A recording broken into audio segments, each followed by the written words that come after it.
Hello and welcome to another episode of Virtual Legality. I'm your host, Richard Hoeg, managing member of the Hoeg Law business law firm of Northville, Michigan. And that giant apple on your screen can mean only one thing. Yes, it's our bi-daily now at this point update on Epic versus everyone, or in this case, Epic versus Apple. We are also celebrating a fairly big milestone here in Virtual Legality. If you couldn't tell by the title to this particular video, this is episode number 300.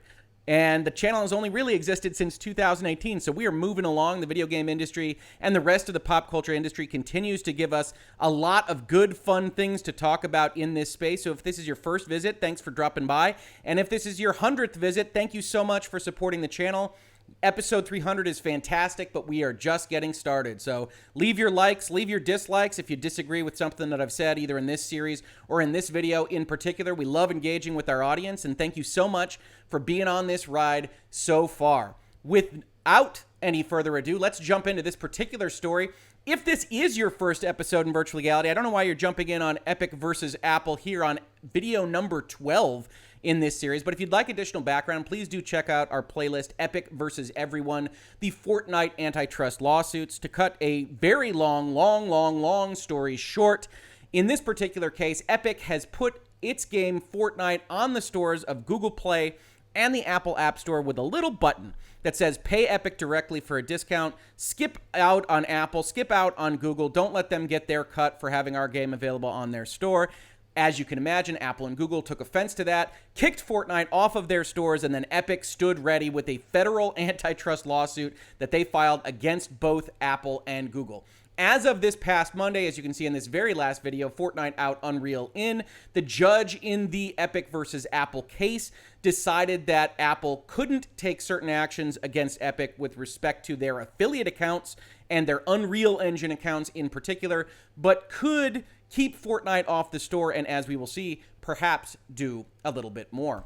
Now, on that little bit more, the story that I wanted to pull up that is updated as of 20 minutes ago, as of the making of this video, is the CNBC article, Apple suspends Fortnite maker Epic Games App Store account. Apple has suspended their account as of Friday. It follows the temporary restraining order we just discussed. It does not cover the Unreal Engine affiliate accounts because, frankly, they're not allowed to do so, as we will see when we look at that language again, because a number of people raised certain concerns and issues with respect to my last video on this topic that I do want to clear up a little bit because I think it was my fault, didn't communicate properly. My issue was primarily with the ambiguity inherent in the language and the tricks that I suspect Epic might still play after an action like this from Apple, and we'll talk about those in just a minute. But first, let's take a look at what Apple actually had to say. So Apple has terminated Epic Games app developer account. That's going to limit Epic Games, the entity, not their affiliates, from doing certain things, including distributing or selling apps or in-app purchases on the App Store. That's everything. That's not just Fortnite. That's everything else that Epic might otherwise have. And this is what Apple had to say about it. We are disappointed that we have had to terminate the Epic Games account on the App Store. We have worked with the team at Epic Games for many years on their launches and releases. The court recommended that Epic comply with the App Store guidelines while their case moves forward, guidelines they've followed for the past decade until they created this situation. Epic has refused. Instead, they repeatedly submit Fortnite updates designed to violate the guidelines of the App Store. This is not fair to all other developers on the App Store and is putting customers in the middle of their fight. We hope that we can work together again in the future, but unfortunately, that is not possible today. So you see Apple hitting on a couple of things, all of which we're going to talk about as part of this discussion. One is that the court recommended that Epic not do this entire lawsuit in breach. And if you've been following along with this series in Virtual Legality, one of the things that Apple said last week in their response to Epic's request for the temporary restraining order, which they got in part on Monday of this week, was that you don't need to have a breach of this agreement to sue us for antitrust violations. A Sherman Act antitrust claim can live in the current contractual setup that you have made $700 million under in the past 2 years alone, and you should bring the claim under that setup, not throw all of your customers under the bus because, yes, we're going to terminate you, not just Fortnite, but also your account if you're just blatantly in breach of our contracts. Let's not do that. and let's have the fight in the legal system where all of these innocent bystanders aren't affected by your own willful breach. And in all honesty, as you could probably hear from the earlier videos in this series, I thought something like what happened this past Monday would happen, where Epic was definitely going to lose their request for a restraining order to force Apple to allow a Fortnite that was in breach of their contract to be positioned on their store. I didn't know whether or not they would win on the Unreal Engine part. I still think that that's probably a fairly soft recompense that they have gained from the court and will be re-examined when the preliminary injunction is reviewed in September.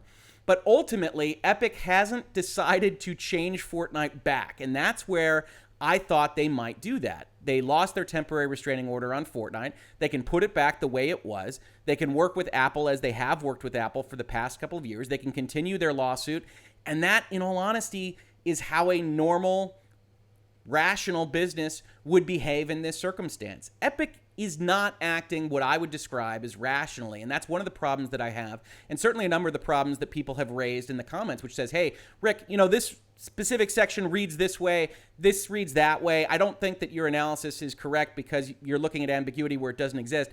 And I think all of those comments are accurate, and I've said that in response to a number of the comments on my channel. I'm trying to think like Tim Sweeney and Epic on these kinds of things, that this is a holy crusade.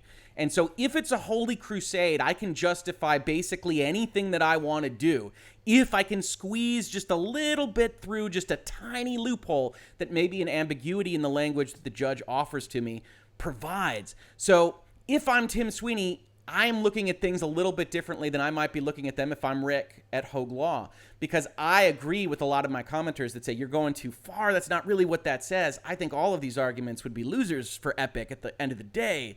But I do think Epic might still try to go through them. And part of the reasoning for that is, as you can see, they didn't change Fortnite. They just kept submitting updates with the direct payment option and maybe something else that is violative of the guidelines. And then Apple says not just, hey, don't do that, but one, you're hurting our entire ecosystem, because the way that the Apple App Store works, we have to review all these apps and these updates, and we're spending resources and labor to review these things that perhaps should be given to someone else who is otherwise willing to abide by the terms of our App Store. And also, they call out the issue that we have called out in this space as harsh as anything that we have called Epic out on, which is they are dragging their customers into the middle of the fight. Epic could put Fortnite back today with a button, and they choose not to do so that they can use Fortnite fans and customers on the iOS ecosystem as effectively hostages. And Apple knows that, and they rightly called them out in this statement. Now, Epic Games responds with the usual Epic Games rhetoric that we are now used to seeing in this space. An Epic Games spokesperson pointed CNBC to a blog post with earlier comments, including, Apple is asking that Epic revert Fortnite to exclusively use Apple payments. Their proposal is an invitation for Epic to collude with Apple to maintain their monopoly over in-app payments on iOS, suppressing free market competition and inflating prices. As a matter of principle, we won't participate in this scheme.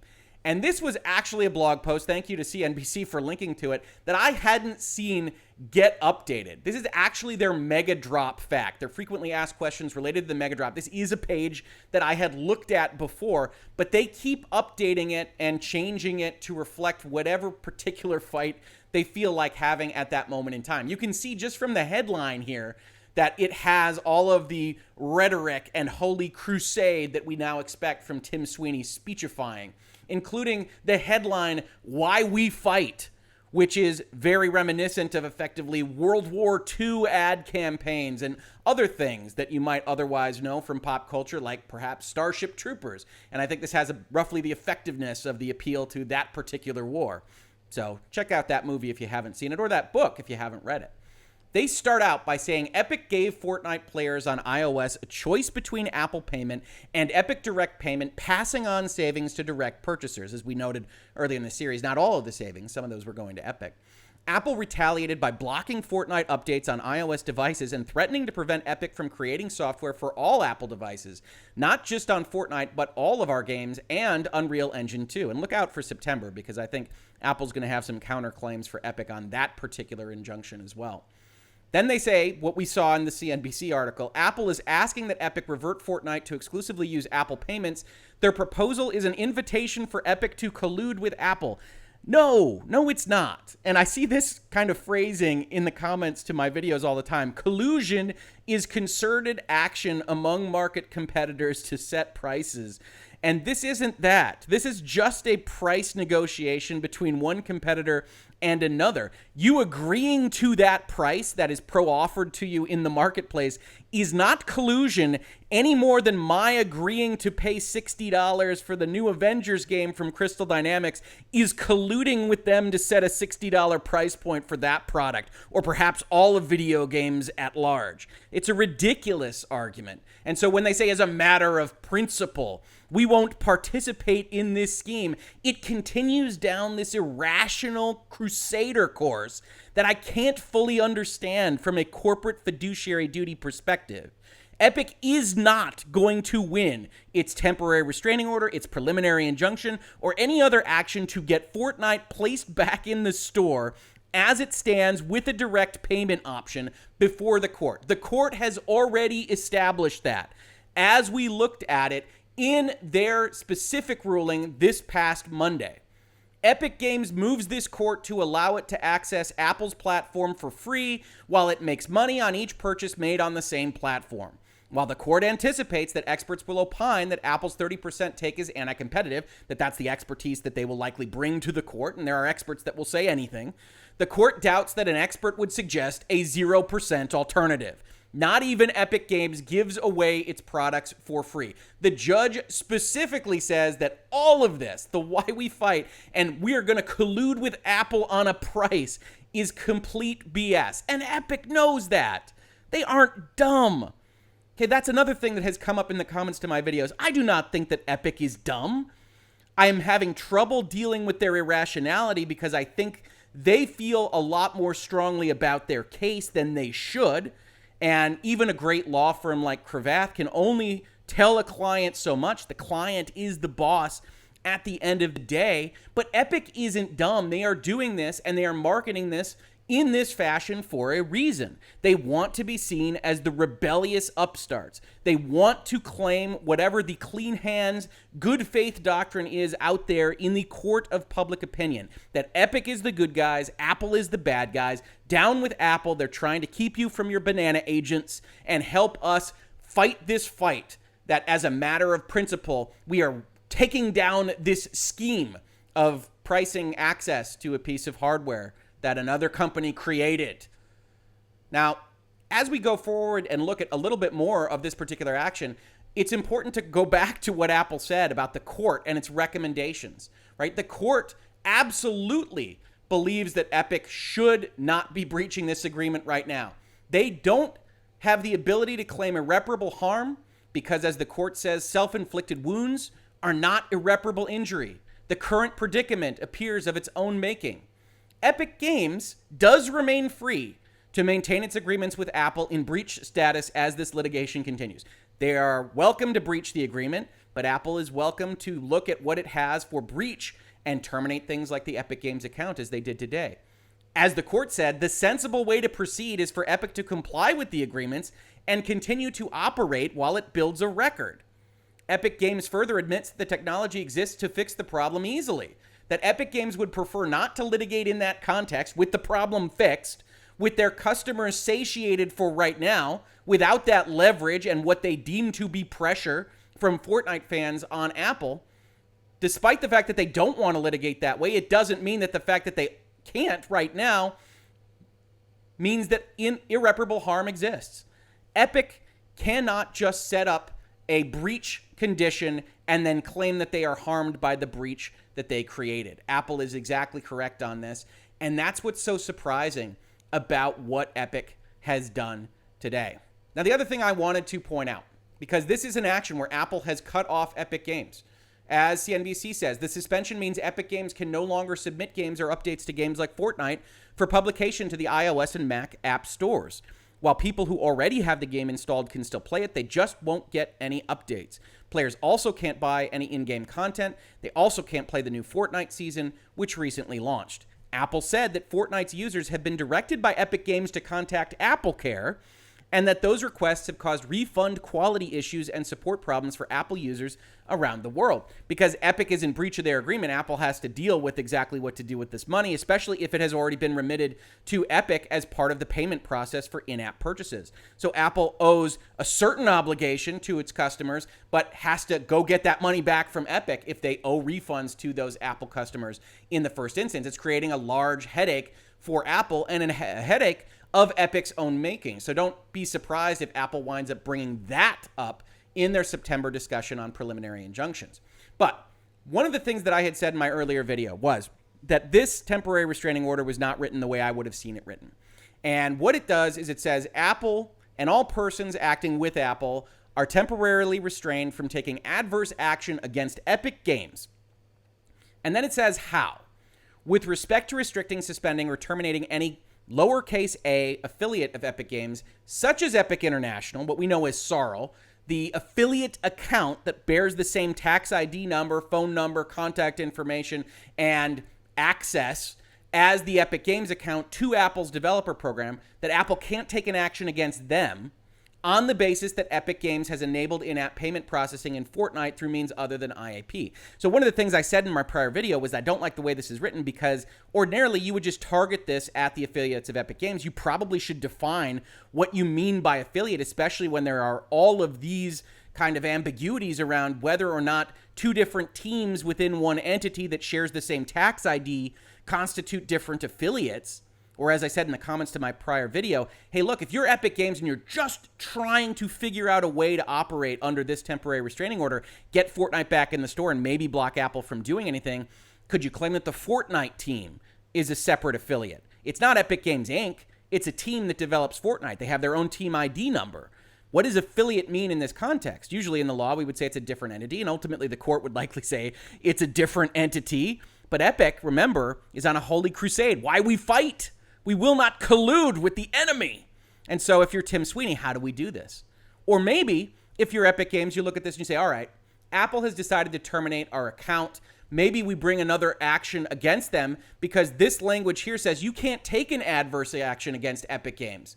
Yeah, you say with respect to doing all these things about an affiliate, but maybe we can make a case that says if you terminate Epic Games, and we have some back office solutions there, you have effectively restricted Epic International from acting under the developer program in some fashion. Maybe you come to the court with that. Or maybe you've got an asset in Fortnite and you try to go get it published from some other affiliate entity that's already in the developer program, maybe like Epic International. And so my point in my prior video was not that Apple couldn't do something like this, and wasn't even that Epic couldn't do something similar to this and go around the horn the other way. It was to suggest that the ambiguity here, the writing here, when you've got actors that are big like this, that have big, highly priced law firms, when you've got one actor like Epic that is clearly on the warpath and wants to do whatever it can, both to make the other side look and feel miserable and to get its product back in front of customer eyes, then maybe you write it a little bit better. So when you look at an item like this and you see Apple did suspend this account and Rick wasn't sure whether or not they could do that, I'm still not sure whether or not this language doesn't provide at least a toehold for Epic to fight about it. And with that toehold, Epic might well fight about it as early as this weekend. And no, I don't really want to do 3 more episodes on Epic versus Apple this weekend like I did last weekend, but who knows what Epic will wind up doing. The point of this video is that this is a very big step. Apple believes that that temporary restraining order gives them the authority to do this, specific to Epic Games, because of their connection with the Fortnite application itself.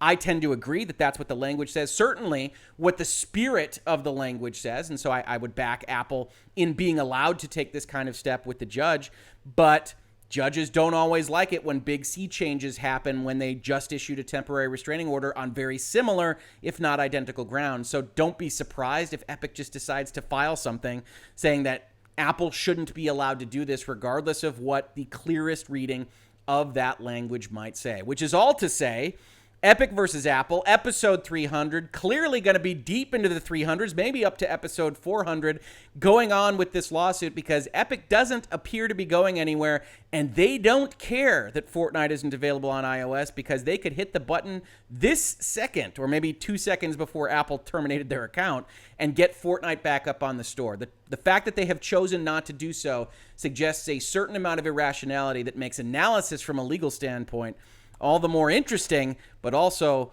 all the more difficult to come up with. This has been Virtual Legality for today. I hope you enjoyed this video. I hope you enjoyed all 300 Virtual Legality videos. Lord knows we have covered a lot of different topics in this space in the recent past, including the fact that Halo and Vampire Bloodlines have changed their creative leads, their project leads in the recent past, even though both of those games were originally scheduled to come out in the next couple of months. We talked about TikTok lawsuits in the Trump administration, Control, and whether or not they should have to sell the upgrade path for next generation on the original purchases of that game, and everything in between. We talk about business, we talk about law, all through the spectrum of pop culture that you're already interested in.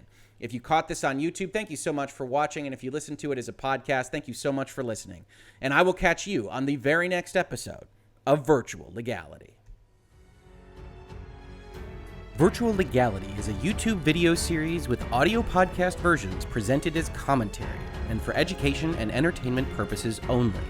It does not constitute legal advice and does not create an attorney-client relationship. If you have legal questions about the topics discussed, please consult your own legal counsel.